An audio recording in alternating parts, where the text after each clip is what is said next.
And Why? I grew up in a Christian household. My mom's extremely religious. She actually works at a church. And I guess I spent a long time really believing in God, and it really just made me feel bad about myself, thinking about how I felt and things I'd done. And after a while, I realized that there weren't really reasons for me to feel bad about myself, and that I'm not such a bad person. And it took a lot of work to accept the fact that, like, by not believing in God, I would have to accept the fate of hell before I could get past it. And then I realized that hell in itself is a very torturous idea, and it basically coerces people who are already on the fence but nervous about the consequences of not believing in God to turn and lean towards God because they're afraid of what might happen if they're wrong and they don't.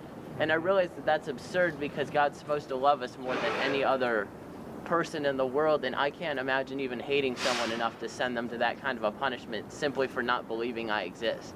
And so it seems to me that rather than God judging you on what you believe, he should judge you on what kind of person you are and not care what you believe. And so after a while I got frustrated, because I said, this is ridiculous. The whole idea of Christianity is if you believe in God earnestly, you'll go to heaven and you'll act on that.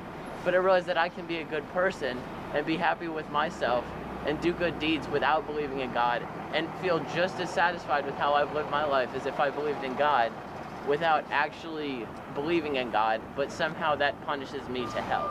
And so I had problems with that, I got frustrated with that, and that's what ultimately turned me away.